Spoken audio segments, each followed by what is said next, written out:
Ya, Assalamualaikum warahmatullahi wabarakatuh. Kembali lagi dengan saya Elvina Rahmawati dari Fakultas Politeknik Negeri Tanah Laut. Di video kali ini saya akan menjelaskan tentang modul pertemuan 13 software pada Linux, mata kuliah sistem operasi. Pertama-tama saya akan menjelaskan apa itu pengertian dari software. Software merupakan suatu perangkat lunak yang terdapat pada sebuah komputer, di mana berupa data yang diprogram dan disimpan secara digital yang tidak terlihat secara fisik tetapi terdapat dalam komputer. Software atau perangkat lunak dapat berupa program atau menjalan suatu perintah atau instruksi yang dengan melalui software atau perangkat lunak, komputer dapat beroperasi atau menjalankan suatu perintah. Software juga dapat dikatakan adalah penggerak dan pengontrol hardware atau perangkat keras. Sebuah software atau perangkat lunak sangat penting karena sebagai jembatan penghubung yang menghubungkan antara pengguna dengan hardware sehingga dapat melakukan suatu perintah tertentu. Jadi, tanpa adanya software, maka komputer hanyalah sebuah mesin yang tidak bisa menjalankan perintah apapun dari mesinnya. Ada beberapa fungsi software ya. Salah satunya adalah software menyediakan fungsi dasar untuk kebutuhan komputer yang dapat dibagi menjadi sistem operasi atau sistem pendukung. Yang kedua, software berfungsi dalam mengatur berbagai hardware untuk bekerja secara bersama-sama. Selanjutnya yang ketiga, sebagai penghubung antara software yang lain dengan hardware. Selanjutnya, sebagai penerjemah terhadap software lain dalam setiap instruksi ke dalam bahasa mesin sehingga dapat diterima oleh hardware. Dan yang terakhir, yang kelima adalah mengidentifikasi program. Adapun komponen software pada komputer berikut ada beberapa software pada komputer antara lain yakni ada 1 sistem operasi, 2 program tambahan atau program bantu atau utility, yang ketiga ada bahasa komputer atau bahasa pemrograman, dan yang keempat dalam bahasa komputer atau bahasa pemrograman ada 2 kosakata bahasa yang harus ditaati oleh pemakaiannya, yaitu ada 1 low level language atau bahasa tingkat rendah, dan yang kedua high level language itu bahasa tingkat tinggi, dan yang terakhir ada yang kelima program aplikasi. Jenis-jenis software berikut adalah beberapa jenis-jenis software antara lain sebagai berikut. 1. Software berdasarkan jenisnya, yaitu ada aplikasi program atau program aplikasi. Yang kedua ada operating system atau sistem operasi. Yang ketiga ada programming language atau bahasa pemrograman. Yang keempat ada software program. Yang kelima ada software driver. Dan yang terakhir ada media player. Selanjutnya, 2. Software berdasarkan macam-macamnya.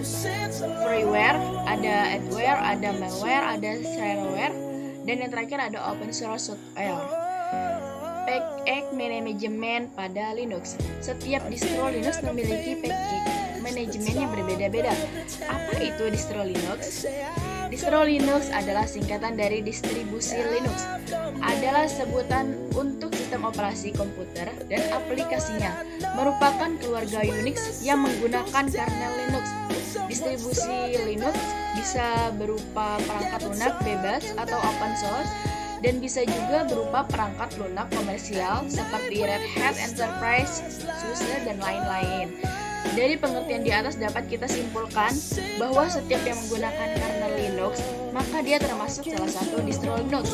Berikut adalah contoh dari distro Linux, yaitu ada 1 Ubuntu, 2 OpenSUSE, yang ketiga ada Linux Mint, yang keempat ada Fedora, selanjutnya ada Red Hat, Slackware, CentOS, Elementary OS, Kali Linux, dan lain-lain.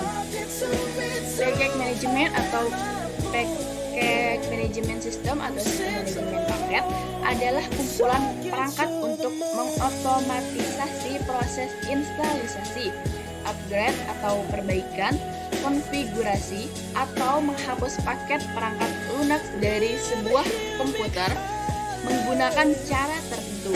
Dari pengertian di atas dapat kita simpulkan kembali bahwa package manajemen setiap distro itu berbeda-beda dan tidak ada yang sama ya. Nah, selanjutnya ada instalisasi software dengan manajemen atau apt-get. Mengapa menggunakan PPA? Dikarenakan di dalam repositori Ubuntu resmi tidak menyediakan software atau software yang kita inginkan, misalnya seperti Java Rails dan sebagainya. Untuk menambahkan PPA berikut adalah bentuk umumnya. Ada sudo, ada apt repository PPA, pembuat PPA atau nama PPA. Jika kita ingin melakukan instalasi sticky notes, maka kita akan menambahkan PPA seperti berikut di bawah ini. Jangan lupa bahwa perintah ini menggunakan dari terminal Linux. Jika berhasil, maka akan muncul gambar seperti berikut. Seperti ini gambarnya. Setelah selesai, selanjutnya update repository di dalam komputer Anda dengan perintah sudo apt-get update. Jika telah selesai melakukan update, maka hasilnya akan seperti di bawah ini. Dan langkah selanjutnya adalah melakukan instalasi sticky notes-nya sendiri. Berikut adalah bentuk umum instalasi dengan apt-get. Sudo update install nama software. Maka untuk instalisasi sticky notes, jalankan perintah berikut: sudo apt-get install indicator sticky notes. Jika berhasil, maka sticky notes akan terinstall dan terminal Anda akan muncul yang seperti ini. Oke, next. Cara menginstal softwarenya. Setelah mengetahui bagaimana install software tadi, maka langkah selanjutnya adalah bagaimana cara menginstal software. Ada dua caranya ya. Berikut adalah bentuk umumnya. Pertama, sudo apt-get remove nama software, dan yang kedua ada sudo apt-get purge nama software. Perbedaannya adalah ketika menggunakan remove, maka software akan di-uninstall, sedangkan dengan menggunakan purge, maka software di-uninstall beserta konfigurasi softwarenya. Penulis akan melakukan uninstall terhadap software sticky notes. Maka jalankan perintah berikut: sudo apt-get purge indikator sticky notes. Maka hasil akhirnya adalah sebagai berikut ini, seperti ini gambarnya.